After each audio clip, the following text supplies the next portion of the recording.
right, y'all. Welcome back. Welcome back. What's up? Feels like it's been a minute.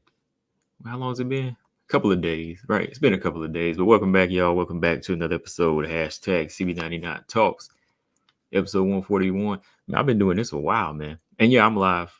I'm live on this one, y'all. So yeah, been on this channel now for like I don't know. I don't know how long we've been doing these lives for like 3 years now. It's crazy. Feels like it's been only like a year. But yeah, we back, man. What's going on, y'all? Easy to hit that like button. Yeah. You can hit the like button, but it's kind of weird. Like the likes are all glitched up right now. I don't know what it is. Like the likes are really like glitched up on YouTube. I think they're going through like some type of process where they're trying to update the system. Because even like it's been messing with videos and views and things like that. And I think it's been messing with people's subscriber count too. So I don't know what's going on. But man, what's up, y'all? We back, man, and I just want to get into it and talk some fights. That's what we here for. Yeah, man, appreciate it. He said keeping the content rolling. We try to. I try to. I try to. I get on here. I'm always watching some fights, man. I just got done watching Cameron Taylor 2 again, Easy. And I don't know, Easy. I thought Cameron Taylor could have edged that fight. I had it 95-94 for Cameron Taylor. Or Chantel Cameron. Or 95-95. It could have been a draw. It could have went. It could have been a draw. It could have been for Cameron. It could have been for Taylor. But to me, I thought, first off, yeah, let's get that out of the way, man. I just commented too on somebody had commented on the picture and said that Chantel Cameron got robbed of a knockdown. And yeah, I thought Katie Taylor got her behind knocked down in the first round, man. She got knocked down. Cameron Taylor did knock Katie Taylor down. I'm gonna post it too, man. Like both angles. And that's what I want to say before I talk about this fight. Look, Chantel Cameron had 3 things against her this fight: the referee, the commentators, and the crowd. I mean, the referee, he was jumping in, pushing her back, warning her for nothing. Katie Taylor was doing the holding. Katie Taylor, she was outboxing her in some of the moments in the fight. Like, I'm not mad at the decision, but I'm mad at how they robbed her of a knockdown. Okay, Cameron dropped her clean. Like, even the commentators, they tried to make up for it, talking about maybe it was a touch of maybe like it was a bump of the glove or like she got tripped. No, man, like Katie Taylor's foot was on the outside of Cameron's foot. Chantel Cameron's foot was nowhere near hers. I mean, from the angles I seen that you could see it at, I didn't see no trip. That was a clean left hand that put her down. Like her arms went flailing. Like there was no slip of the feet. Like she didn't like stumble off balance. It was a clean punch that caught her off like her own balance.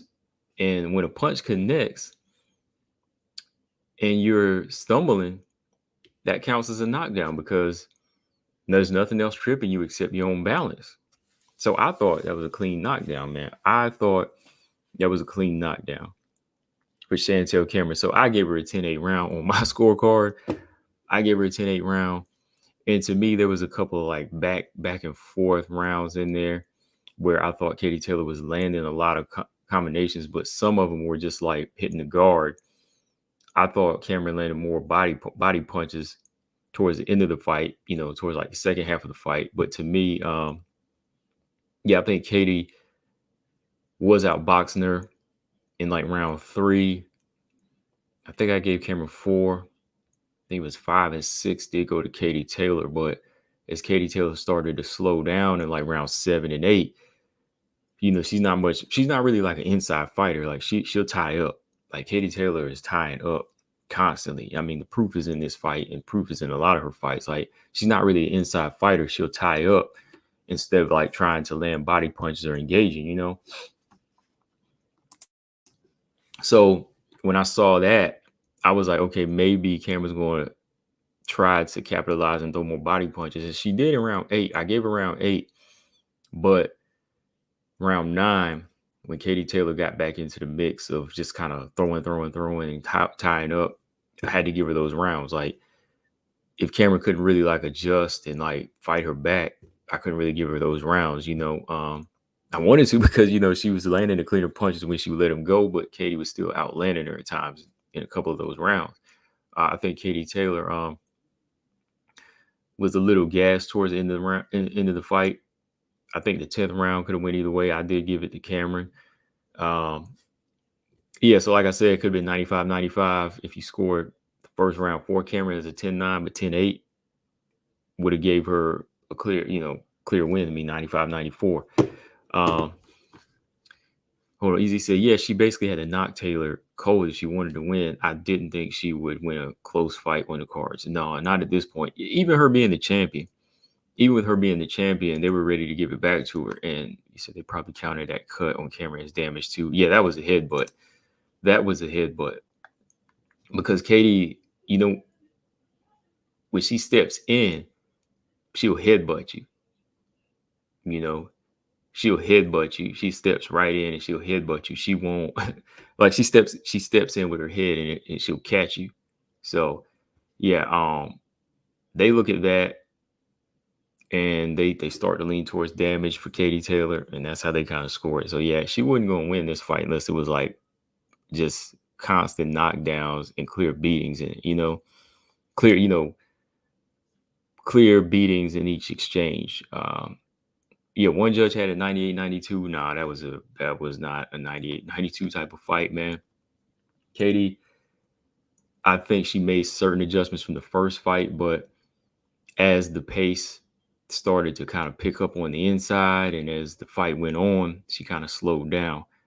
Yeah, the bad thing is I don't think a rematch is going to happen. People want a third fight. I want a third fight. It was a good, grueling physical fight, but I think Katie Taylor's going to move on to that Amanda Serrano fight because now she said, I'll happily fight Amanda Serrano in a 12-round, 3-minute fight. How does that sound? What do y'all think about that? Ravioli, what's he said? It's about time for Katie Taylor to retire. Yeah, I think so, man.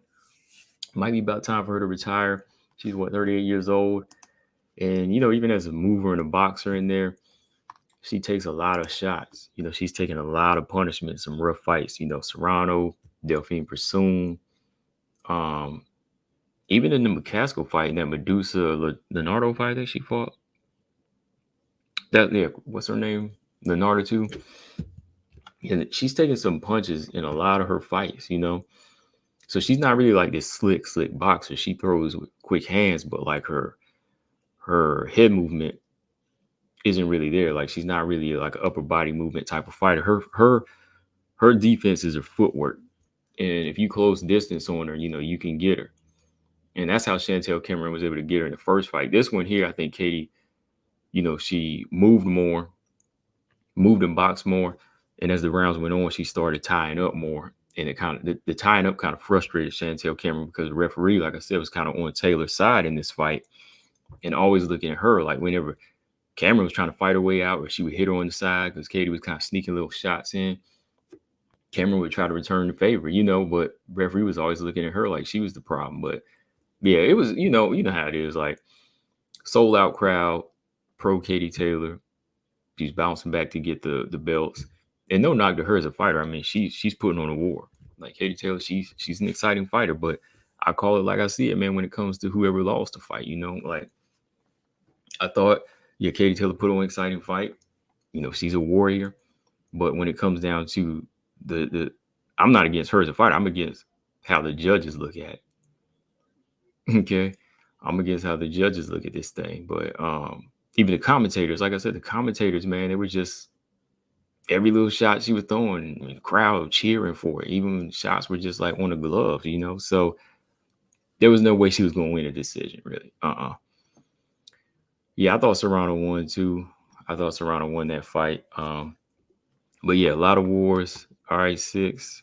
A lot of wars, man. From here, yeah, I think Katie Taylor, if she wants to go out on her, one big fight, maybe her and Amanda Serrano can run it back. I think uh 12 3-minute rounds would favor Katie Taylor. I mean, Amanda Serrano. I think if Katie Taylor wants that fight, 12 3-minute rounds, I think that favors Amanda Serrano, though, because, the pace is going to change. And if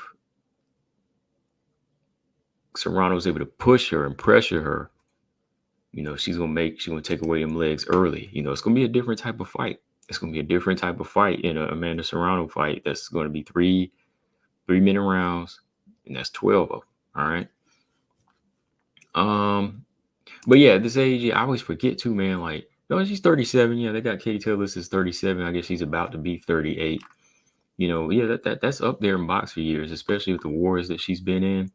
I don't think she has too many more wars in her. I think maybe she would be fine if she was more of a boxer and mover. People don't give Clarissa Shields enough credit. Like Clarissa Shields, she's a technician in there. Like Clarissa, people can talk about the competition level between the two, but to me, I think Clarissa's just that better of a technician. Like even on the inside, Clarissa can fight on the inside. She can take away punch output. She lands good punches, on the outside, inside, and she can control from both ranges. She can fight on the inside. Like she don't tie up a lot. She can still control and fight. So, I think Clarissa is a better technician than Katie Taylor when it comes down to it. Katie is a good fighter. Like she's exciting and she throws a lot of punches. But to me, I still don't I don't think she's like really when the competition stepped up, she's not really dominating like that. Oh, Tay, what's up? She said, happy holidays. Oh yeah, happy Thanksgiving and everything. Got another holiday coming up. Hope yours is good, Tay.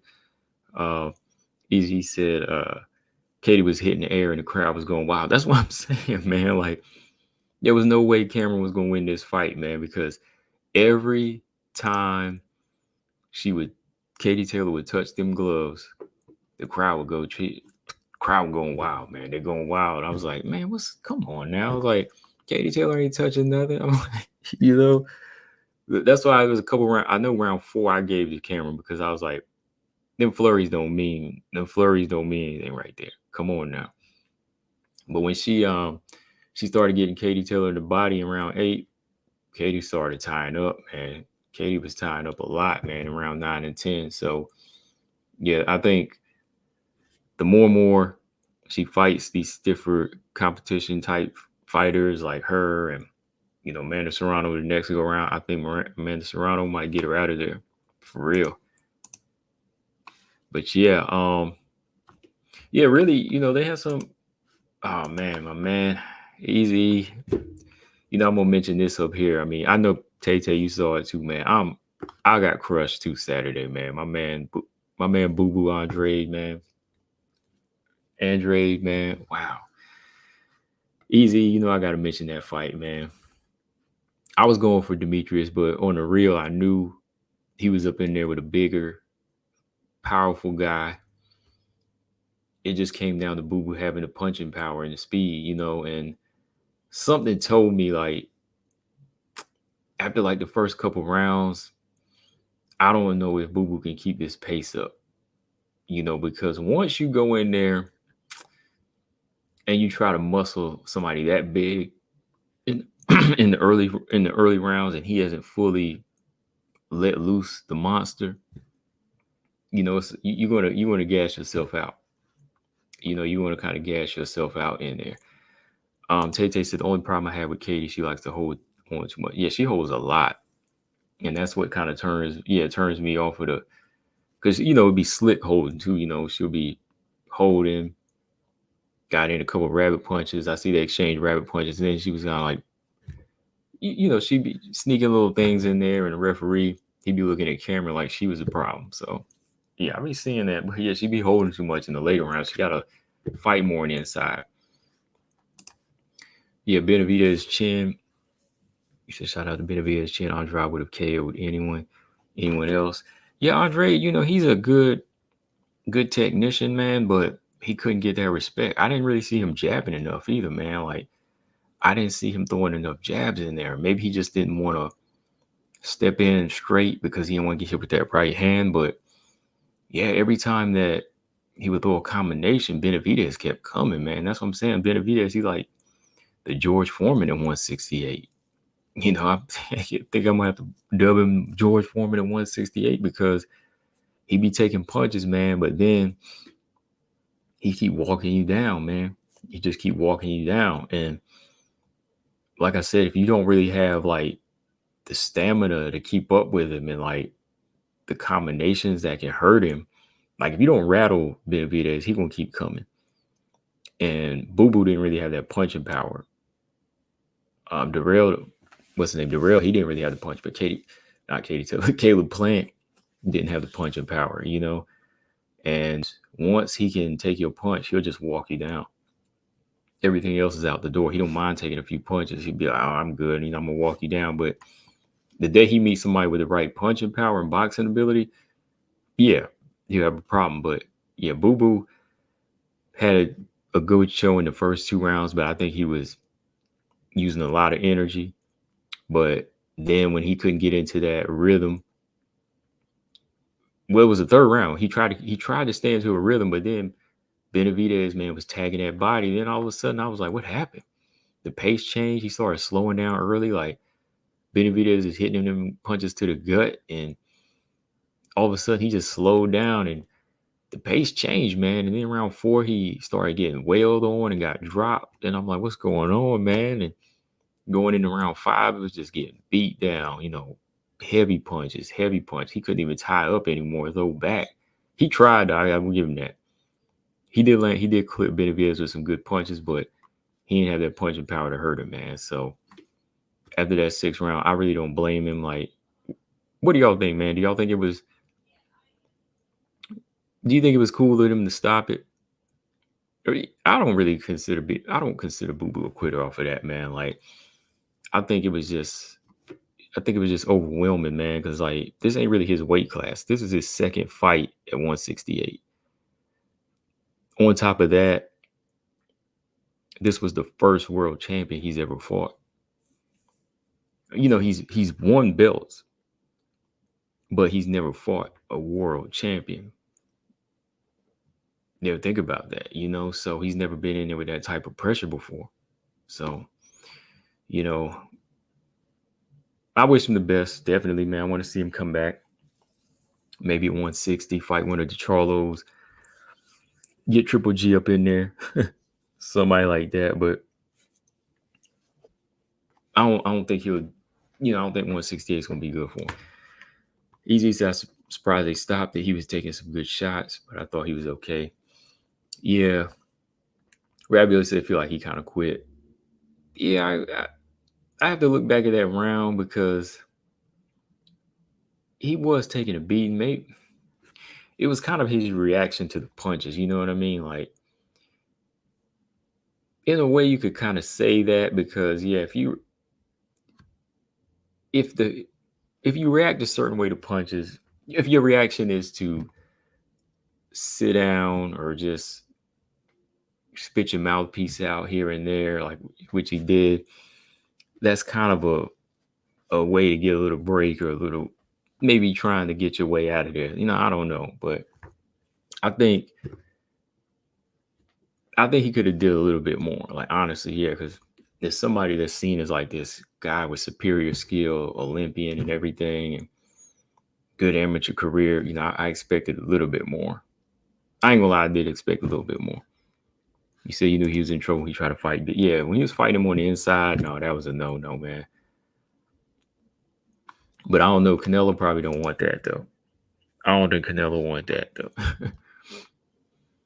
But anyways, yeah, all right. Let me jump back over to some WMMA here because I'm probably talking about that on the other channel a little bit more. But what do y'all think, man? What y'all think of Katie Taylor? Not Katie Taylor again. I keep saying her name. What y'all think of Kayla Harrison's performance, man? Kayla Harrison making her return against late notice, short replacement, Aspen Lad. Um, you know, neither fight was like horrible. Neither fight was really like a barn burner either. You know what I mean? They just kind of fell somewhere in the middle. Well, I'm kind of speaking of Pacheco's fight, but this fight here still kind of shows the same things that I've kind of been saying about Kayla Harrison. Like some people think I'll be hating, but no, like I still see the same things with Kayla Harrison, even against a former UFC fighter that has a lot of experience. I didn't see too many things changed here. I saw her depending on the two, three things that gets her through just about every single fight. The same things that got her through the Pacheco fights the first two times. Even the Marina Montnica fight, when she fought her, I see the same three things getting her through there. Two or three things. The the strength and explosiveness, and size, and just her judo. Her ground game is still what's saving her. I think those are the two, three things that are still saving her in this fight because, to me, her stand up still hasn't really looked.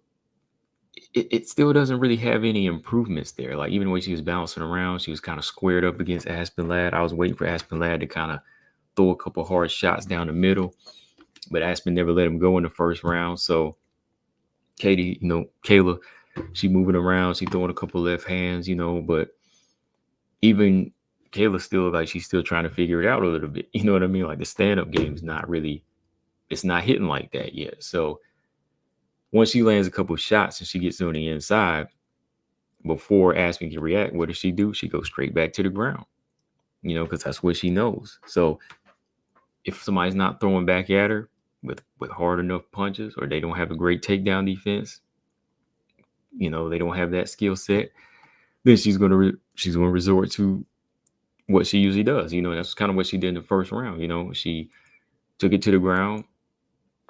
I gave Aspen some credit though. She was able to get back up at one point and show some resistance in this fight. But again, it still just comes down to that size, strength, and just overall speed of Kayla Harrison here. Oh, y'all still haven't watched the fight? You're not really missing anything here, but you're not really missing much. It wasn't really like a great build up to a potential Chris Cyborg fight, which I'll talk about here in a minute. But yeah, this fight here, after a year off, there was rust you could see from Kayla because she acknowledged that too. But as far as what she was doing in there, wasn't really anything spectacular. Like I said, like she resorted to a couple of things. Yeah, typical performance, Ravioli. Yeah, she resorted to a couple of things, goes right back to what she knows against an experienced veteran in Aspen Ladd because that's what worked for her. But I did see Aspen Ladd. She not rocked her, but she cracked her a couple of times with some left hands, like because Kayla Harrison, she's standing there right on the line. When that second round opened up, Aspen Ladd, she hit her a couple of times with some left hooks. She went to the head like two or three times, maybe like twice. Then when she went to the body, and when she hit her with a couple of them shots, what did Kayla do? Back to the ground. So that's letting you know that when she steps it up against a much, much, much more polished striker, one with good takedown defense, one that you can't just step in on, and one that has the punching power to knock you around a little bit, and your first reaction won't be to dive in, but to run, it's going to be a different story. It will really be a different story. Easy said they want to do Kayla Cyborg first because they think Pacheco would be Cyborg. They beat Cyborg and ruin the money fight. Okay. Yeah, let's talk about that too.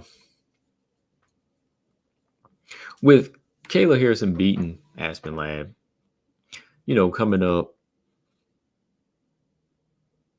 coming back after a year off with just average performance, and then looking at what Larissa Pacheco was able to do against Marina which even her, like, I think she kind of held. Nah, I wouldn't really say she held back, but there were some moments in her fight too, where it kind of looked like she was going through the motions. But out of the two, Pacheco still looks like the more dangerous fighter. She's just got the punching power and the overall well-rounded game and improvements. She seems to have more of that momentum going her way. Pacheco does. So with Kayla Harrison calling out Chris Cyborg at the end of the fight, to me,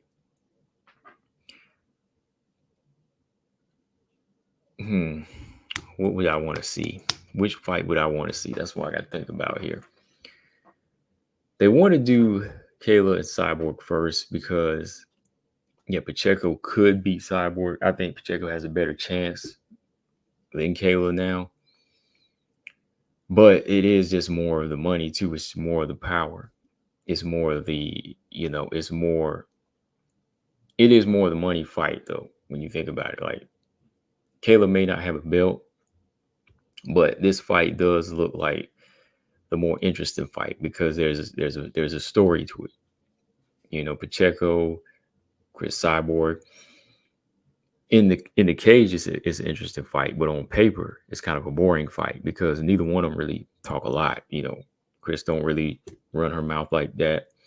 I mean, she's been adding a little bit more to her social media game as of lately. The websites and everything. I always talk about that and her style of getting into fighters' heads, but Chris Cyborg is not really like a loudmouth, and Pacheco, she's kind of low key too. So there's not really like a strong build up to that fight until it gets into the cage. It would be interesting, but Kayla Cyborg can be interesting because there's always that ground threat and that youth threat with her. She's younger, explosive, she can move. And there's also the backstory with these two, constant trash talk. Harrison, somewhat calling her out, not really saying her name, but I think that's the fight that they want to make too, just because of that, because of the money. But yeah, Pacheco would have more, have a chance to beat her if they made that fight right away. But according to Chris, Chris Cyborg said she hadn't got no news. She hasn't heard anything. She hasn't heard, she hasn't heard from anybody from PFL since they made the purchase. There hasn't been any contact with her yet. I don't know if they're working on something, but she says she hasn't heard nothing yet. So she's going to boxing again in January. And she says she's just going to continue her career, finding the fights that make sense until she retires, which makes sense to me. I mean, hey, do what you do. But I think eventually maybe they are working something out. Because what was his name? Don Davis. The dude said he wanted to see the fight since he was a baby. Wait, what'd you say? Don Davis said they're going to do Bellator champs versus PFL champs. He already said Pacheco was next for Cyborg. Is that the fight that he said he wanted to see since he was a baby? And everybody was like, how you want to see that fight since you was a baby, man? Like, you ain't even... It was like, they weren't even born when you was around.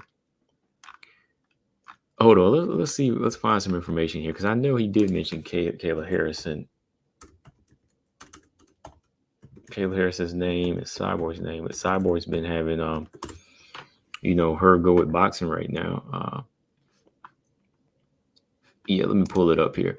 But the latest news from the founder of PFL, he says here, Chris Cyborg will fight Pacheco next, not Kayla Harrison. All right. He says champ versus champ. Larissa has earned that. But Chris will then fight Kayla in 2024, 100%. That's going to be the fight. That's going to be the one to happen. Chris will have 2 fights in 2024. Kayla will have 2 fights in 2024. And one of those will be Chris against Kayla. We think that Larissa has earned that. Once again, you have to do champ versus champ. Chris is Bellator champ. Larissa's PFL champ. We have to see that fight happen first. Coming out of that, you'll see Chris Cyborg versus Kayla Harrison as the next fight in 2024. Okay. I mean, that does make sense, as a crossover fight. But what what is what what will Kayla do to until then? Like, who is she gonna fight until then? Just another stay busy fight, or is she just gonna wait? Like, how many times is Kayla Harrison gonna fight this year? Well, this would be her second fight then, because Kayla fought at no. Hold on. Who else is there for Kayla Harrison to fight? Just to kind of build her up in the meantime. She gonna wait for Chris Cyborg fight? Is that smart for her to wait for that type of fight? Mm. Shout out to Marina's chin, yeah. Shout out to Marina's chin for sure.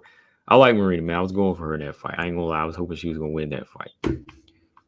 I didn't care about Pacheco Cyborg in that moment. I wanted Marina to win that fight. I was rooting for her.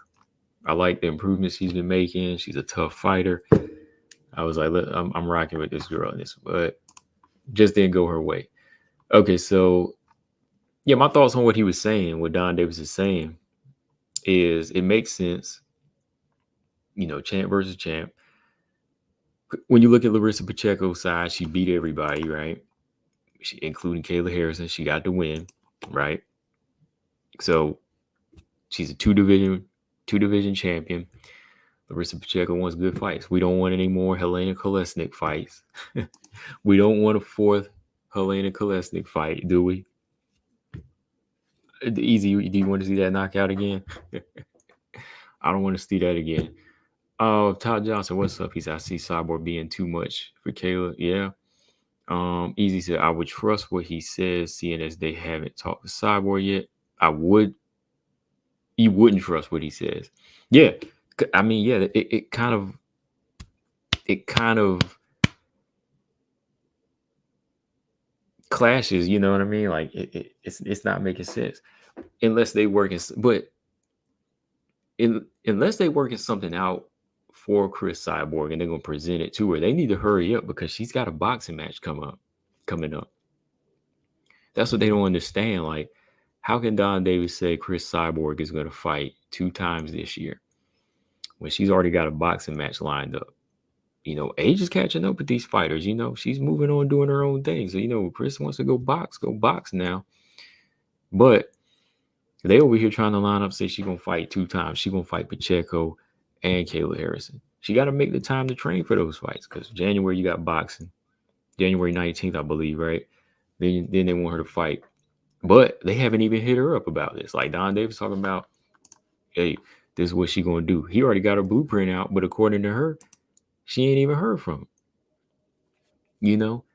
So yeah, it might not work out that way. Like they want champ versus champ, but if it happens to be champ versus champ, it might not happen until later this year, until she gets back into the MMA training, which shouldn't be hard, but you know how it is. Like doing boxing, making more money, mindset change. You want to go off and do that. Then next thing you know, she calling Katie Taylor out. Katie Taylor might want to fight her. Amanda Serrano might want to fight her. You know what I mean? So there's a lot of options for Chris Cyborg right now. So I think they need to be discussing with her because it might turn out to be a situation where they have a fallout because they ain't talking to her. No communication. She vacates. Didn't know you got nothing. You know what I'm saying? So it could be a situation like that where Chris Cyborg's in a place where she ain't waiting. She already said it in her Twitter or in a recent tweet. She ain't waiting for anybody. She gonna get a couple more fights, do her thing, get the money, let that be it, right? Why didn't they even let Chris Cyborg face off with Pacheco? And every other champ got their fight confirmed on that night, right? Colosseum said because Cyborg didn't show up Friday, they haven't hit her up. Like I said, they haven't been hitting her up. She said she ain't heard nothing. She doing her thing. Like I said, she could always vacate too. You never know. It's not that sweet on her because she's done everything now. The deal might look sweet to the fans, but it ain't sweet because she ain't seen nothing. So my thoughts though, as far as Pacheco Cyborg, yeah, it's a good fight. It's definitely a good fight. I know they want to do the champ thing. That gives Chris her 5th organization belt. If she wins, that definitely puts her way up there now. And then if she was to go in there and dominate Pacheco, that would kind of actually bring down stock in a Kayla fight because then if she destroys Pacheco, let's say Chris Cyborg destroys Pacheco, Does that really make the Kayla Harrison fight look any more interesting? It's kind of going backwards, you know what I mean? Like when you first come into PFL or a weight class, you fight your way up, but you're going straight in against the champ. Not saying Chris can't do that, but in the business standpoint, once she destroys or dominates the champ Pacheco, not saying she will, but what if she does, right? What if she destroys Pacheco? Who does Kayla Harrison have to make her look better against Chris Cyborg at that point? Because she'll have just beat the fighter that beat her, even though Kayla does have 2 wins over the most recent one. Pacheco won, right? So think about that. Come over, whenever let's say Chris Cyborg does go in there and destroys Pacheco. Like I said, this is a what if. This is what if. Well, she goes in there and destroys her. Does that make the Kayla fight any more interesting? Does it build it up? See, if they did it the other way, she goes in and fights Kayla first. That's a big money fight. She's fighting a, non-title fight. Or you can make it 5 rounds anyway. You can make it for some kind of special BMF PFL belt, right? You can make that happen. And then if Chris wins that fight, it'll make the title fight even more interesting. Yeah, Ravioli. Yeah, Larissa does have 1 and 2 she is 1 and 2 with Kayla. Yeah, she is. But with her having that belt, it just makes it look a little weirder. Like, okay, we're gonna fight the champion first and then fight Kayla. But the only thing that would be saving the Kayla fight is the history. Easy said the Kayla Cyborg fight makes more sense business-wise. Wow. Because Kayla's contract is damn near up and you don't want to just hang your new champion out to dry. Yeah. Mm-hmm. Yeah. Robot Chicken, what's up? He said, hope you had a good holiday too, Robot Chicken. I meant to say that earlier. He said PFL title would be BMF PFL title would be funny. It would be funny, man. You said something earlier too. You said GDR took the fire out of the lad. Yeah, she did, man. Me and BJ were talking about that the other day, man, because it's like lad ain't been the same, She just has not been the same. Shout out to Lad though, man. She seemed cool though. Aspen Lad, I ain't got nothing against her as a fighter. I just hate to see her go in there and not exceed. You know what I mean? It gets dangerous in there. I want to see her go rise to the occasion, man. But yeah, she showed up. Short notice fight. That's how it works out. It is more interesting though that Cyborg seems to be targeting Kayla, even though Larissa is the champ. I guess Kayla called her out, you know what I mean? So I kind of understand that. Like, Kayla called her out, calling her, see if you a bad B and all of that. Chris Cyborg was just listening and she went on back to bed. It was like, I ain't impressed. She's like, I ain't impressed. But yeah, that's it. It is. Kayla's calling her out. So Kayla calling her out, Chris Cyborg probably like, okay, I'm gonna target you first because you keep calling me out. And as y'all know, she did make judokayla.com. So that's the fight that she's looking for. So we'll see, man. We'll see what happens if they actually acknowledge Chris Cyborg. Let's see if they actually acknowledge Chris Cyborg. And if they do, maybe she'll talk with Don Davis and say, yo, Don, I want the Kayla fight first. Let's do the Kayla fight first. Let's do the non-title fight. Let's go ahead and do this non-title fight. Let's make it happen. Let's build up the champ versus champ. Because that's a big fight too. Pacheco, both of these are big for Chris, really. Like, they're good career cap-offs for Chris. The Kayla fight's a big cap-off for money. And then Pacheco was a big cap-off for money and your 5th organization belt. Okay? That's her 5th organization belt right there. She's had what? Strikeforce, Invicta, UFC, Bellator, and now PFL. So she can cap her career off with those 2 fights. That's it. There really is no other fights for her. Go off the boxing if you want. But yeah, I really do think this will be it for Chris. Like, Don't want to see her fight any of the other girls in PFL. Don't want to see her fight Aspen Ladd. Don't want to see her fight Marina. Don't want to see her fight Kolesnik. I think Chris Cyborg, with this merger, I think you got 2 more fights in her, and that's it. Like, I mean, what do y'all think? Y'all agree? Y'all disagree? These are the last 2 fights for her. Whatever order they come in, I think these are Chris's last 2 fights, or should be her last 2 fights. They should be. I mean, I think they're the best fights for her financially, and just, as far as, you know, accomplishments, but there's really nothing else for her. No Amanda Nunes rematch. That's not happening. Amanda's done. Amanda's retired. I think these are it. Did you notice the weird exchanges between Kayla and the owner of PFL at the press conference? There's something going on. They don't seem to be on the same page. Yeah, Kayla seems to have a lot going on with that right now. Like, even like some of the things that she's been saying, like even about her manager and stuff like that. She seems to be in a different mind frame with the manager and the owner, and some of the things that are being said. But I'm gonna go back and look at that again. Does Kayla really think she can win that fight? Why not call for Larissa? I think there's something going on behind the scenes we don't know. Does Kayla really think she can win the Chris Cyborg fight? I don't know. I think at this point it's more of an ego thing, because the things that she's bringing to the table, man, she has to understand that Chris is not going to be some type of walkthrough. Chris is not going to succumb to the same 2 or 3 strengths that you have in there. It's going to be hell to pay when you fight Chris Cyborg, especially if your stand-up isn't on point. You're on takedown defense. She's got strength in the judo, but how are you going to react to a Chris Cyborg punch? If you're not sure, the defense has to be better than it is. And how's Chris Cyborg? Well, how is Kayla Harrison's striking defense right now? Not the best.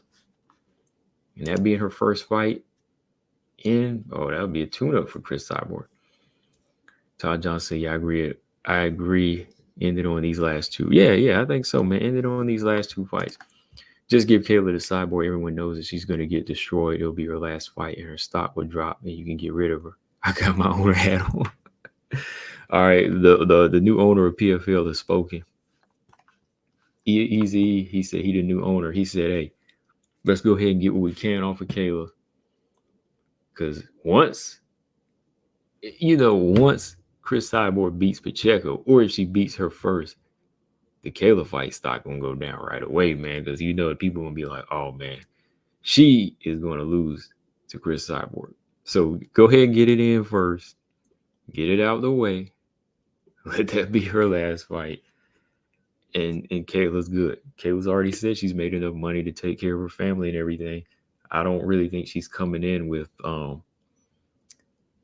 don't really think she's coming in with legendary status on her mind anymore. She said, hey, I'm taking care of the family. They're taken care of. We're good.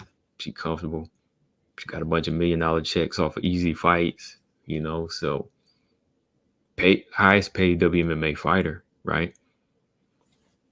For the level of competition she's fighting. So it's like, yo, go ahead and do it. Okay, he said Cyborg would beat Kayla, okay, but let's see her fight someone with power and slick jiu-jitsu like Pacheco. Yeah, I think both of them will happen. I want to see both of them. Whatever order they happen, they're good fights. I think Pacheco fight is a more challenging fight because I think Pacheco is more well-rounded, and I think she's learned more from her losses. So yeah, Pacheco is definitely the challenge, but financially, Kayla Harrison's more interesting fight. And I think it would make sense to happen first because you want to make your title fight more exciting. You want to build that up more. The Kayla fight will kind of lose stock if Chris beats Pacheco first. If she beats first, let me put it that way. Because yeah, that'll be more of a challenge, I think. That'll be more of a challenge. Whoever touches their chin first, I think, hey. But the thing I noticed in the Mahatnika fight is that Pacheco, when she's not jabbing, man, and Marina was jabbing, she was hitting her with some good punches. And Chris, with her boxing better than it has been in the past few years, Chris Cyborg is going to be landing some hard jabs, man. Chris throwing more like a boxer now. She's more patient in there. She's going to be landing some consistent jabs, man. Consistent jabs in Pacheco's face if she don't throw. Because, I saw Marina landing a couple good shots. So it'll be battle of the right hands, but it'll also come down to whose work rate is higher.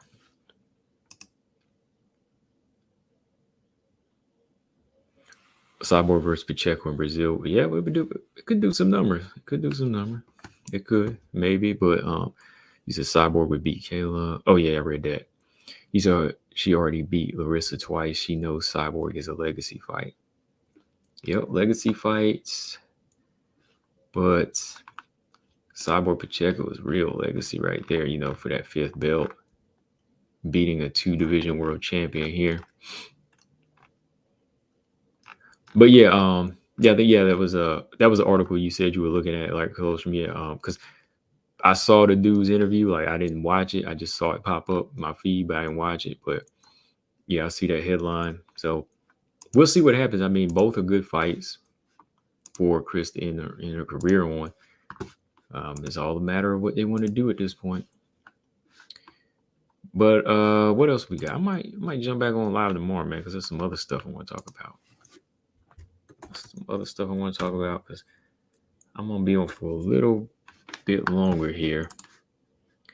I just want to pull up some things here while we're on this one. Because this weekend we have the Dariush and what's his name? Sarukian fight. Armin, I'm gonna call him that. Oh, you know what? I thought Miesha Tate, Julie Avila was the main event this weekend, but no, like, good thing it's not too, because I'll be like, it's not that would be a good main event. It's the headliner for the prelims, but that would be a good main event. Now, I mean, Miesha Tate kind of dropped and stopped. Julie Avila coming back after 2-3 years off. So yeah, we got Veronica Sato and Jamie Linhorth. Marina's game plan was not it. You dance around someone like Pacheco, you get in there and go for it. You're fighting for a championship. No one will be mad if you went out on your shield. That's true too, man. I wanted to see her go in there and get it. Robot said, I think Cyborg would have finished Marina. Yeah, I think so too. I think she would have too, for sure. I think she would have, because I think her aggression is a little bit more, it's there. The aggression is there. Like I said, her volume is there too. Like, once she lands 1 or 2 and you're hurt, she'll keep going until you're out of there. That's the thing about Chris Cyborg. Her finishing, the finishing factor with her is always there. Chris Cyborg will go after it. Once she hurts you, you're gone. But yeah, I think, that Marina and Pacheco fight, I think Marina, man, like, she had to spend more time on the inside being physical and not giving Pacheco full range on them, full extension on them shots, man. You said Marina versus Kat Zingano. Oh yeah, that'd be interesting. That'd be an interesting fight. I forgot. Yeah, because they all one big happy family now. Marina Mahanika versus Kat Zingano. Who would prevail? At this stage of her career, I'm gonna go with Marina. Love Kat, but I'm gonna go with Marina, man. Marina was just looking too durable up in there. Or while we go ahead and do Julio McCourt gonna fight. Oh man, that's another fight. See, what's gonna happen with the Julio McCourt fight now? He said you never want to see Kat fight again. Yeah, Kat kind of dangerous to herself. Danger to herself. But what's gonna happen with Leo McCourt's title shot now? Because they had their face off in Bellator, so I know Chris ain't gonna do all these fights this year coming up. because Chris got boxing match, and then there potential fight with Leah McCourt and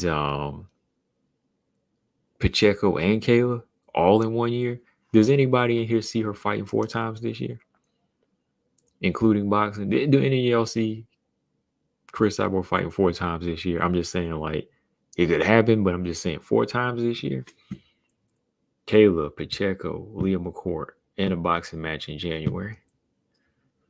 I'm just asking that because I'm wondering what's going on with Leah McCourt's shot now. Leah McCourt versus Kayla Harrison. Leah McCourt's a big fighter. When you match Leah up with these girls, you think she's going to be like slim and easy to take down. Shoot, Kat struggled with her. And so did Sarah McMahon.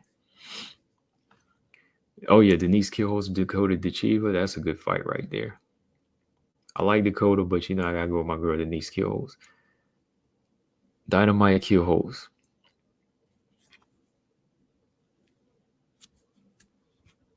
Easy said I got a better chance of 4 times this year than Cyborg, and I don't fight. I know, right? I could go pick 4 fights up right now. Yeah, I don't see her fighting 4 times this year, bro. I really don't. Okay, we got about 20 of y'all in here. Go ahead and hit that like button, because now we're going to move on and talk some WMMA, whatever. Any fights y'all want to talk about here real quick? Because we got Lynn Horth and Macedo. I was looking at Jamie Lynn Horth, not Jamie Lynn Horth, Veronica Macedo on the MMA hour. And, she was talking about, Ariel Helwani, how he usually does, he'll ask these questions. And she talked about her confidence as far as going for the belt. Her husband, Dan Hardy, I guess he feels like he's confident in her style.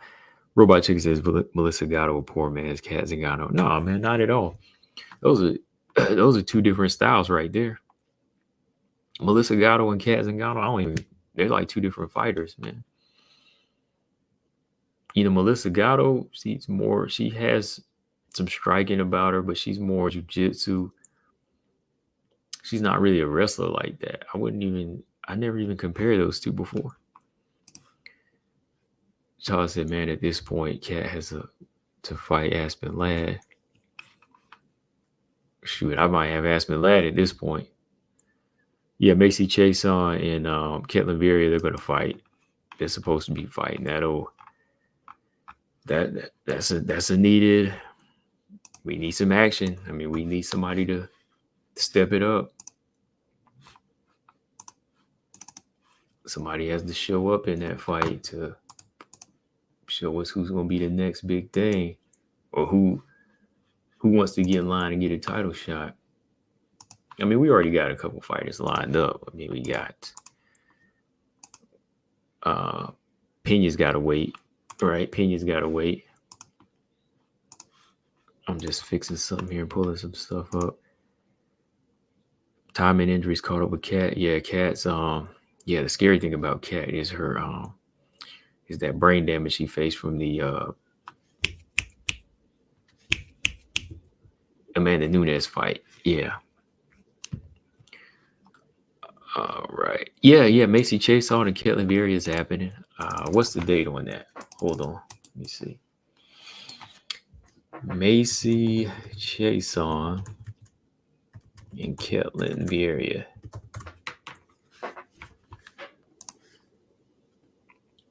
January 13th. January 13th.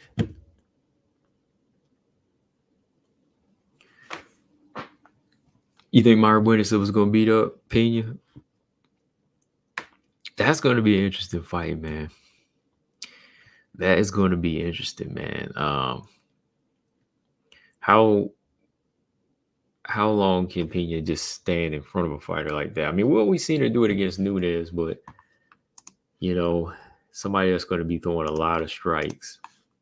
She's going to have to be moving, and she's going to have to be jabbing back and working. She can't be reckless in that fight. Yeah, this fight is this weekend. We got Jamie Lynn Horth and Veronica Macedo. Um, Interesting here because I thought Jamie Lynn Horth was gonna mostly campaign at bantamweight, but both her and Stephanie Edgar are moving down.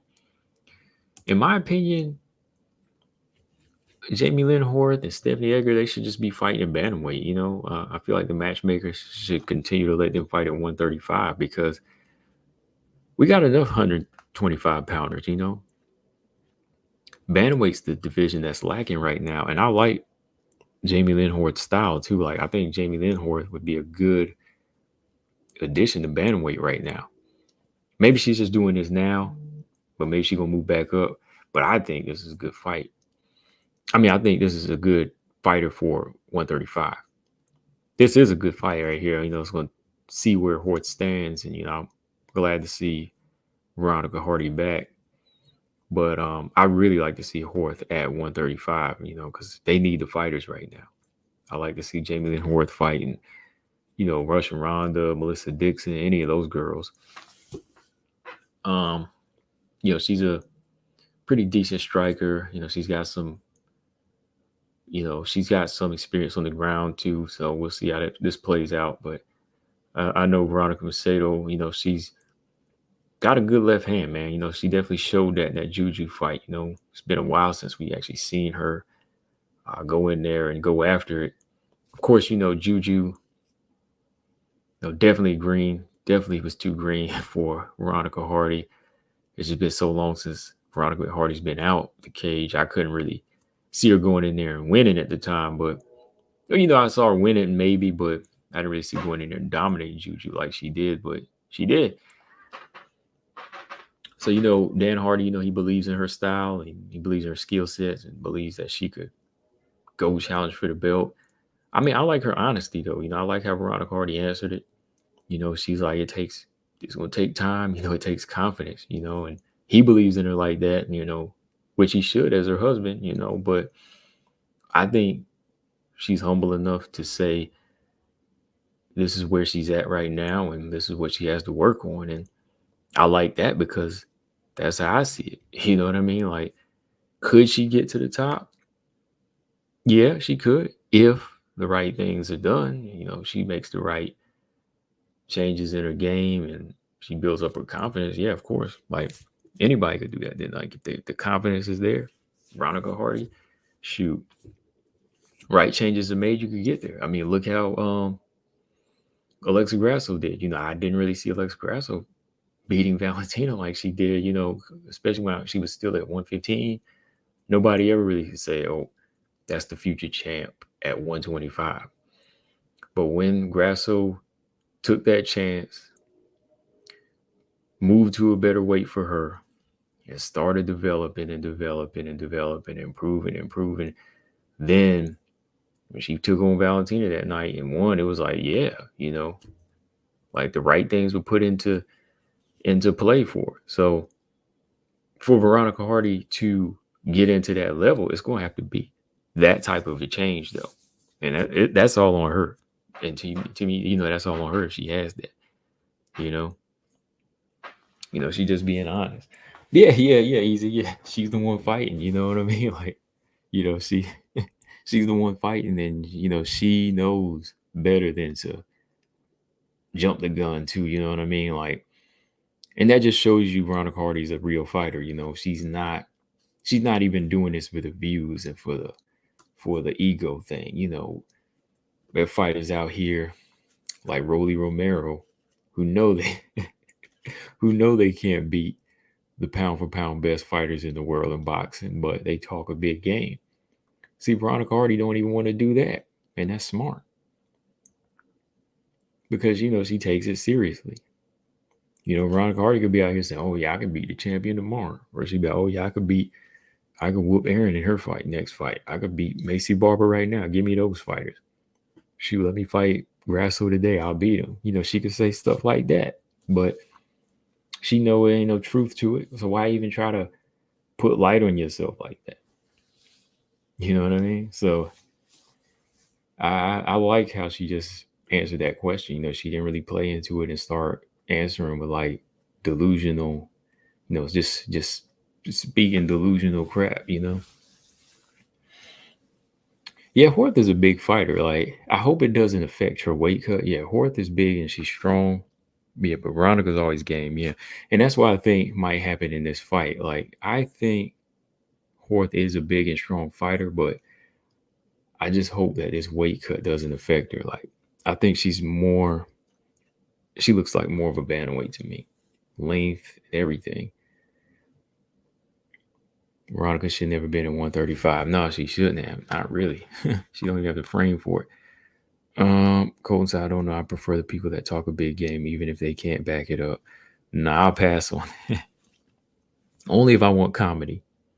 Only if I want some comedy and want to see that person lose. And I don't want to see them lose until they talk a big delusional game. You know what I mean? I prefer somebody that can go in there with the confidence and take them to school. Easy said, I thought Rolly was dead when when Tank slumped him, bro. Man, I got the ringside. Easy, I got the ringside. I got that ringside angle on my phone. I think I posted it somewhere. I think I posted on the other channel. But you could just hear like when Tank connected with that left hand on his chin. Tank was like, ooh. Tank hit him with that left hand, and you could just hear that thud on Rolly's chin and the way Rolly fell. Rolly was gone, man. Because the angle I got, man, it's like it looks like you right there. And whenever Rolly runs right into it, oh man, that was embarrassing. That was embarrassing. It was more embarrassing than like, being set up like a real counter in the middle of the ring because he ran into it. Robot say he's picking Hardy. Okay. Hardy's Todd Johnson. Hardy's nasty. I don't think Hardy can stand with Veronica. Yeah, Veronica's stand up been looking good. Like them head kicks that she throw. It's gonna come down to skill in this fight. If Veronica really want to show up and show out, like I don't think she really want to engage like on the inside in any type of physical fight. But that's what Horth needs. Like if Horth wants to be the one well-rounded fighter showcase here, she's 3 inches taller. She's taller, longer, but she's also bigger. So Hort's game plan may be more physical. You might want to go on the inside a little bit more here and clinch up. She got a tie clinch too. Get some work in on the inside. Use her size and put the weight on her. Because from the outside, Veronica Macedo, man, she surprised me, man. She impressed me, as the shorter fighter. She can she fights well striking from the outside. Juju was getting her head knocked back with some hard punches. Shorter fighter boxing from striking from the outside. I was impressed with it. Even though she's, of course, Juju's still green. I'm still impressed with what Veronica Hardy was able to do off of a 3-year layoff, though. What is Veronica's striking background? Is it Taekwondo? Did she do Taekwondo and karate? Is it Taekwondo and karate? I believe. Her striking background. Let me go look. Hold on. Yep. Veronica started Taekwondo at age 4. Yeah, she started Taekwondo at age 4 and she got a black belt by 12. So she went, it was Taekwondo and then she did BJJ and karate. That's what it was. Yeah. So yeah, she started off in Taekwondo, ravioli. Taekwondo first, then it was BJJ and karate. But I was impressed with that comeback fight. But in this fight here, I'll be more experienced. But let's see if Horth, she can hang in there with it though, man. Because I just keep thinking of that weight cut. I hope it's not going to be too hard on her. All right. I'm not really doing picks on these yet. Okay. I'm not doing any picks yet. I'm not doing any picks yet on these. I mean, really don't care about any picks. I mean, I'm going to jump on and call these fights anyway, but I'm not picking right now. I'm just kind of filling y'all in on what's going on. Oh boy, I'm looking on Instagram. Jazzy Vicious got OnlyFans too. Or did she? I guess they have an OnlyFans because they're using it as like a fan platform or like Facebook. They're not really using it for the, and they're not. It's not the stripping type of OnlyFans. See, that's the thing about OnlyFans. It's got a bad name now, man. Like every time a female fighter gets OnlyFans, people probably think they're gonna take their clothes off on it now. You know, like I think Jasmine has got an OnlyFans, but it's just like an OnlyFans for fan talk. That's it. You know. Oh yeah, and Tate versus Avila. I'm more interested in seeing Julie Avila come back. It's been a long time. We already kind of know where Misha Tate is with her. We kind of know where she is with her career. Um, I don't really think Misha Tate's championship level anymore, even like elite level. I believe she still has what 3 or 4 fights on her contract because when she retired, she had like 6, right? So I think she's about halfway done with it, right? Because when she semi-retired, yeah, she had 6 left, I believe. So Misha Tate came back and 2021 and fought Marion Renault. And then she fought Caitlin Vieira and Lauren Murphy lost. So yeah, she's halfway done with that contract, I believe. So yeah, she's halfway done with the contract. Easy, still. Yeah, it's time though, man. It is time. Like I hope she's just fighting out these last 3 fights. This will make 4, and maybe she can end her career with a Holly Holm rematch or something like that. But yeah, I think Misha Tate is half the fighter that she used to be, but she's still bringing some type of excitement, competition, somewhat for the lower level fighters like Avila, and I believe like her and a Melissa Dixon fight would be good too. Because that would be a name on her resume if she's able to get her. But right now I don't think Misha Tate's like this developed or revamped fighter. I think, like I said, she's kind of fighting through these fights, a few fights on contract, go through the motions, and that's about it. I think she probably felt like, the comeback against Mario Renault was good. She fought Caitlin Vieira. It was like, maybe it's the weight. She's maybe I'm gonna move down and fight Lauren Murphy because 125, is probably the weight where I really need to be at this point. So, some people felt Misha Tate would win that. I had to lean towards Lauren Murphy in that. I thought Lauren would do it, and she did. Because at her age, moving down is not really a good idea. And I think after that, she realized, okay, I'm going back up to 135. But, going back up to 135, she was going to win enough fights to get a title shot. I don't think so. So a fight like Avila makes sense now, just fight in the realm that she's at, fight in these kind of fights. That's about it. Because I think, for a return of Julia Avila, she's competition. Avila's been out since June of 2021. That's yeah, she's been out over 2 years. Yeah, about over 2 years now from an injury and a baby. So this is what she needs to kind of see where she's at now physically. Because Julia Avila, she ain't no spring chicken either. She's 35 years old now too. She's 35 too. So where Julia Avila is, clock is ticking with her too. I mean, time could have passed her, but we never know. She could get to the belt. We just don't know. But at that age, got to be realistic too. It's that time when you just think, things start changing, reflexes, speed, all of that start changing. So it's kind of a good return fight for her too, because she's not fighting somebody too intense. She's fighting somebody with experience, but not somebody that's too intense. Somebody that, she can go in there and kind of get her feet wet again with. Tate loses easily on the ground in grappling matches nowadays. It's over. He says over. Dang, Easy said he don't even want her to fight her contract out. He just wanted to go. No, it's all good, man. Everett said it just gets tiresome with Tate constantly talking like she needs to put 1 or 2 wins together to get a title shot. Aside from that, I don't mind her hanging around.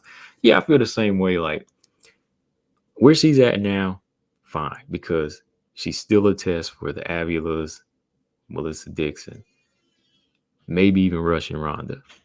How would that be? That would be a good fight. Misha Tate versus Russian Ronda. That might be the only Ronda that she could beat. Or would it bring back too many memories? That'd be a good fight. Misha Tate versus Russian Ronda. I'm just thinking about it now. I'm like, yeah, man, like shoot. Misha Tate might go wild in there. She'd be like, oh man, this girl right here trying to give me nightmares.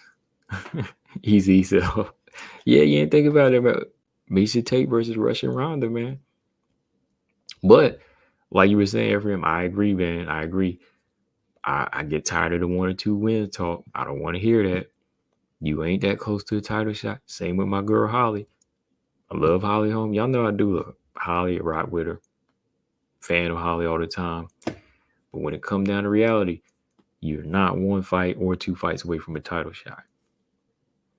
Did you want to keep fighting? I mean, yeah, sure. But put together some good wins and then maybe we'll talk. But right now, you ain't 1 win away from a title shot anymore. You know, Holly, definitely rock with her. But yeah, nah, man, like one win away. Nah. Same with Misha Tate. Misha Tate's like what? Number 10 or 13 right now? No, let me stop. No, she ain't number 13, but she is like number 9. Hold on, let's see. Let's see where she's right now. Oh boy. James, what's up? He said Benavidez whooped him. Canelo don't want those problems. No, he don't. You talking about Benavidez, George Foreman of 168. Canelo don't want that. Benavidez called out Bivol though. I think Bivol beats him. Bivol, or Beterbiev, they beat Benavidez. They hit too hard. Them dudes are too strong. Bivol is too fast. And he hits you with combinations that hurt. He ain't fought nobody like that yet. At 168, he's the baddest right now. He's the boogeyman at 168, no doubt.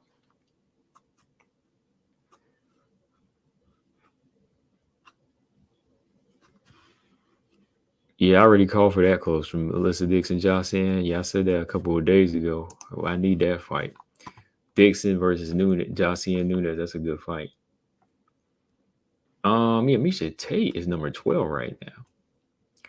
So yeah, she is not no 1 or 2 fights away from a title shot. No way. Misha Tate is not 1 or 2 fights away from a title shot. At number 12, if she beats Avila or if she wins or loses to Avila, I want Tate versus Russian Ronda. This is the fight I want. We're going to have a blast from the past. I think I want that more than a Tate Home rematch. I want this fight more than Tate Home. People want to see Charlo versus Benavidez? No way. No way. No way, easy. Benavidez Bivol is a fight to make. I think Bivol would beat him, but not a short thing. Benavidez is 130. Yeah, reality he is. He is for sure. Yeah, I've been saying that too. I will go back on that. Yeah, I did say that. Yeah, Benavidez isn't that. I think Benavidez should be at higher weight. But I think that if he's dealing with Bivol at 175, he's just dealing with somebody that throws harder, faster, and they can move. And then even Beterbiev, he's big. I mean, Beterbiev is powerful, punching power in both hands. The way he knocked Joe Smith Jr. out too, man. But that's a good fight. That's definitely a good fight. I'm glad that Benavidez is calling these names out. He said he want Canelo, he want Bivol, and he want Beterbiev. And to me, that's a guy I got to salute to right there. I mean, it's basically like Errol. You know, Errol, he was calling all the big names out. He wants all the big names. Yeah, Norma Dumont is fighting Yana next. Everyone said, what 2 wins would Tate need to get for a title shot? Oh, man.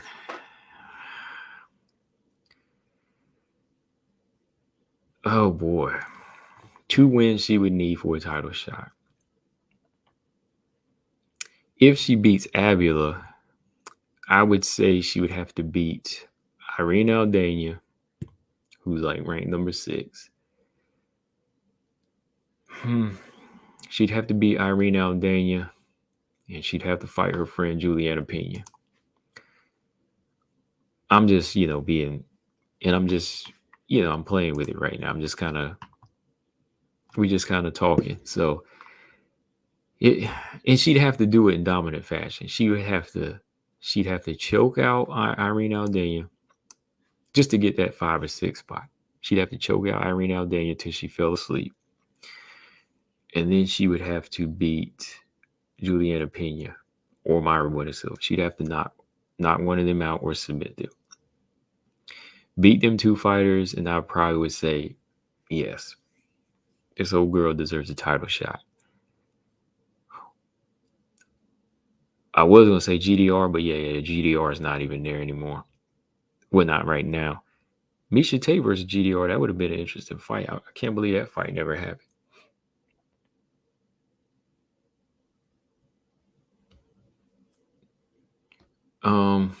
Yeah, Irene would be a problem for Tate. That's what I'm saying. Like, if she beats her, then yeah, that would tell me that she's, she can at least get to that spot again. Yeah, James, I agree, man. Aldana, oh man, that was a disappointing summer fight, man. Like, I expected her to do a lot more. When she had that chance, I said, okay, this girl's gonna use her boxing. But man, Nunes outboxed the crap out of Aldana. I was like, okay, this is something different.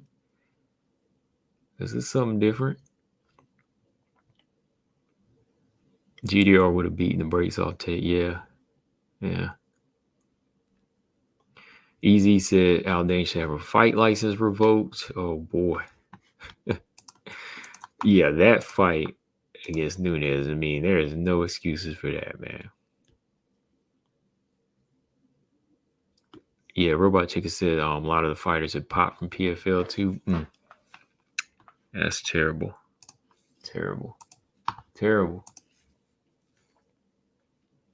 But yeah, this is all we got this weekend coming up. All we have is Jamie Lynn Horth, Veronica Hardy, Miesha Tate, and Julia Avila.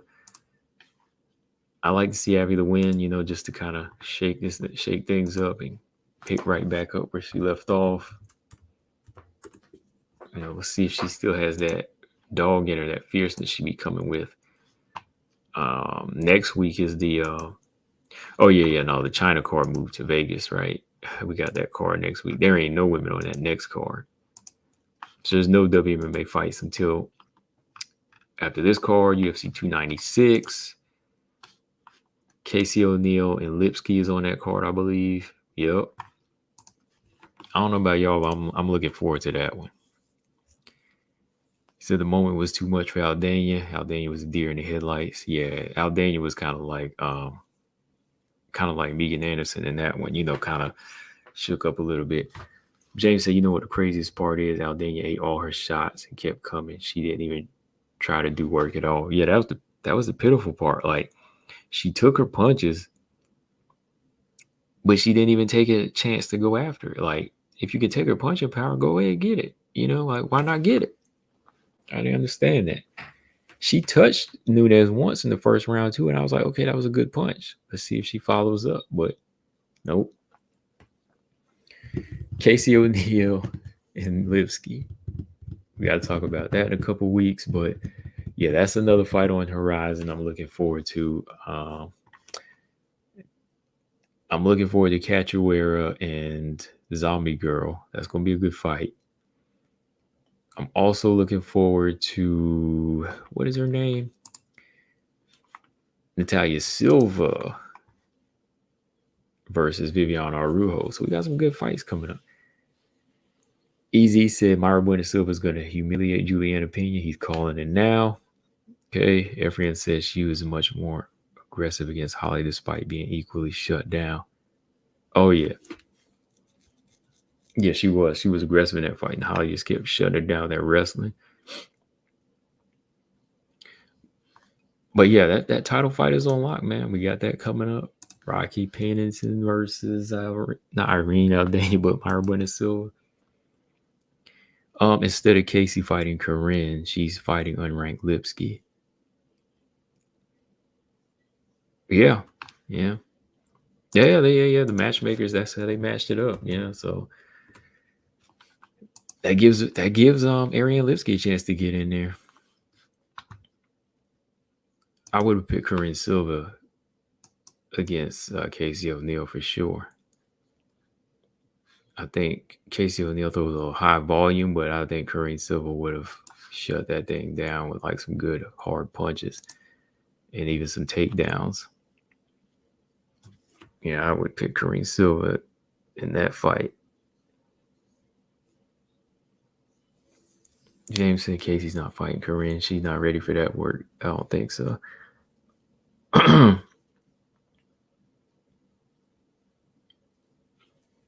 Myra Bueno Silva smokes Pena. No need for trash talk. That's real talk. Pena's a horrendous fighter. Well, he said Pena, come on now. Pena's not a horrendous fighter. She's a reckless fighter, but she's not horrendous, man.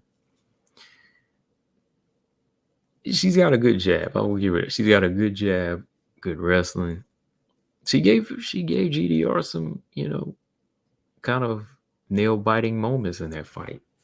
She gave GDR some nail biting moments in that fight, and I was like, uh-oh. But GDR just caught the recklessness, man. She choked her out, man. That's Pena's problem. Like Pena, her defense and that recklessness is her problem. Myra Bueno Silva taking over 135 though.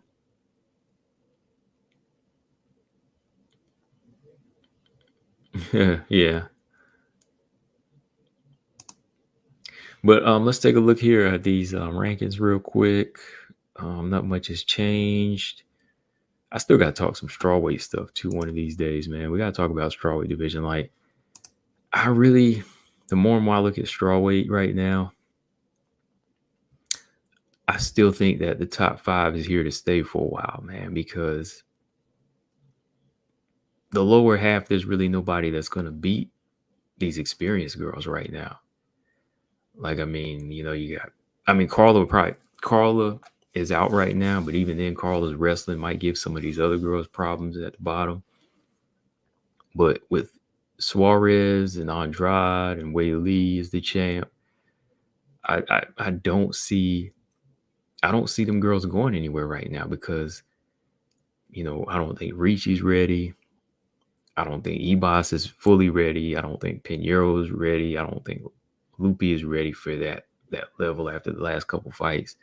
We know Mackenzie Dern is not ready.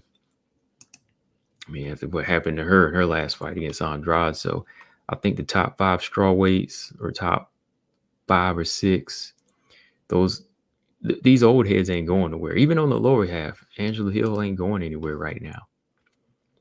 Angela Hill's not going anywhere. As long as she keeps fighting those girls, she's going to keep beating them. Andrade still has something to offer against certain levels. Of course, Lemos can still knock girls out. Suarez can beat a lot of these girls on the come up. Ebos, took a lot of damage in that last fight, so I'm still not sure if she could ever get to that top. Like, if Ebos ever came across somebody like Yan Jana, Yan Jana might piece her up bad, Yan Jana would put them hands on Ebos. For real. What you think, Easy? Like, Easy, what you think about that fight? Yan Jana versus Ebos. I think Yan Jana would put hands on her. If Ebos don't get her to the ground and put her on her back, I think she picks her apart. Then yeah, you got Lupi. Lupi, like I said, she's got something about her that's really good, but Lupe versus Andrade, man. Whew. Or Marina Rodriguez. It's a lot of work that needs to be done, man. Just a lot of work that needs to be done. But I'll talk about that on another day, man. I'll talk about that on another day. Maybe later this week. Suarez submits Ebos. Yeah, see stuff like that. You know, I don't see that lower half beating any of the top 5, top 6, top 7. Any of those old school girls. Like even Marina, like I said, Marina Rodriguez can still beat a lot of them girls. Yeah, yeah, easy when Jan Janan connects on Ebos. I think Suarez beats Ebos. I think Jan Janan does. I think Andrade does. I think Marina still does. The only one she beat at the top was Verna, you know. And even then, you know, Verna's getting all right. But Carlos Esparza, man, hey, I wouldn't count out Carlos Esparza, man. I wouldn't count out Carlos Esparza against Ebos. I know people might think I'm crazy, but nah, man. Like Carla makes a fight ugly, man. And if Carla beats Ebos, I think Suarez. And, you know, I like Ebos too, man. I just think that some things about her, you know, kind of get in the way.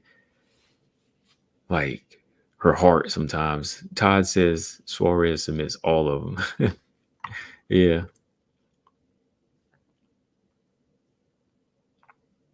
Yeah, man. Yeah. But on that note, I am going to get up out of here now. Appreciate everybody coming through. I just wanted to come through and do another live podcast with y'all tonight. You know, on a Monday. I had a good chat, good crowd up in here on Monday. I appreciate y'all coming through. We'll do it again tomorrow, maybe. I'm off tomorrow. Got some other stuff to talk about. This, you know, this year ain't up yet. Got a couple of things to discuss. What's going on? Beginning of the year, nothing really though. I mean, it's not till like February or March, I believe, we're gonna start getting fights. You know, Aaron calling for an interim flyweight fight. She says she knows she's gonna fight Manone, so Aaron versus Manone for interim flyweight belt. Aaron's calling for that. I like it. James says, you think Canelo ducks David or what? I think he ducks him. I think, yeah, Canelo's going to be fighting Munguia next. I heard that too. Canelo, it's going to take some serious pressure for Canelo to fight David. I honestly think he might vacate before I think he vacates some belts. I think he vacates some belts before he fights Benavidez, though. When they really start to pull his card or call his card, maybe he'll fight him. I don't know. It's going to take a lot of pressure and a lot of money to get Canelo to fight Benavidez, though. I really don't know, though, man. I don't think he does. Everyone said she was doing well against both Shevchenko and GDR, got subbed. Yeah, exactly. Yeah, she was doing all right. It's just her recklessness gets her out of these fights, you know? Yeah, Benavidez is the mandatory. Because, yeah, much like we said with Aaron doing the interim, yeah, Benavidez is the interim WBC champion. So he's going to have to do it. He better not vacate that WBC championship belt. Yeah, they need to go ahead and book that fight. Book Aaron Manone now. Interim flyweight belt, however you want to do it. Yeah, Canelo was trying to duck him. Like, I don't want to hear that stuff either. Like Canelo was doing the same thing we thought Wei Lee was saying. You know, he don't want to fight Mexican fighters. But I'm like, what? You better get out of here with that, man. Barrera, Morales, they fought. You know, Juarez, you know, he fought Juan the Bull Diaz a couple of times. Mexicans fight Mexicans, man. It's like Chinese fighters will fight Chinese fighters. You know, black fighters will fight black fighters, you know. Both black fighters from Philly, they'll fight. 2 black fighters from Philly will fight. 2 white Irish guys will fight. Who cares, you know? So 2 Mexicans should fight. I don't care, you know. 2 Aussies will fight. Don't matter. nationality or color. Just do it. That's how you prove who's the best, you know? He trying to pull that stuff like, oh, he only gonna fight, Mexican fighters. Nah, man, come on. That's a tired excuse. Oscar De La Hoya, Chavez, they all fought. They all fought Mexican fighters. Keep hearing that stuff, man. Let's go ahead and do it. Has Loopy responded to Verna yet? I haven't seen anything. That's a good fight too. I'm sure it might kick off the new year, right? Though, Verna says she'll be back early 2024, so that's a good fight to make. Right? Easy said Canelo's gone soft. Canelo got too rich, man. He got too rich with it. All right, y'all. But on that note, make sure y'all subscribe. Y'all know where the show is and everywhere, right here on YouTube and so on. I might do a live on the boxing channel. Like in another hour. So Easy, you know where the boxing channel is. You go over there. I might be on there about like 11. I might jump on that boxing channel and talk about Boo Boo and Katie Taylor and all of that over there. Yeah, let me do that. At 11 o'clock, I'm going to get on that channel, Easy E. If you still up, all boxing, everything, I'm going to go over there and talk a little bit. Probably like 11:15, yeah. 11 o'clock, 11:15, whatever. I'm hungry. I need to eat a piece of cake. James said, what boxing channel tonight? Oh, you're subscribed to it. Because I want to talk about the Benavidez stuff too, Okay, yeah. About 11 o'clock. You'll see me on there in a little bit. I don't really do lives over there too much, but I need to start. Once boxing makes better fights, once they stay consistent.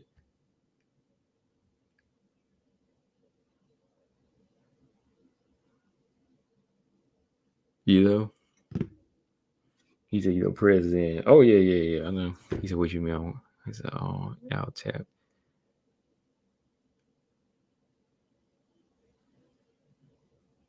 Oh, the neck crank. Oh, okay. Oh boy, y'all going in about that. All right. On that note, I am getting up out of here. All right, y'all. Appreciate y'all like always. Right there, James. The other channel is right there. Right there in the right there on the screen.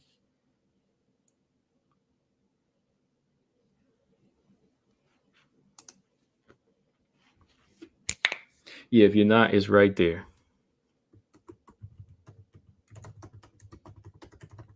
There you go.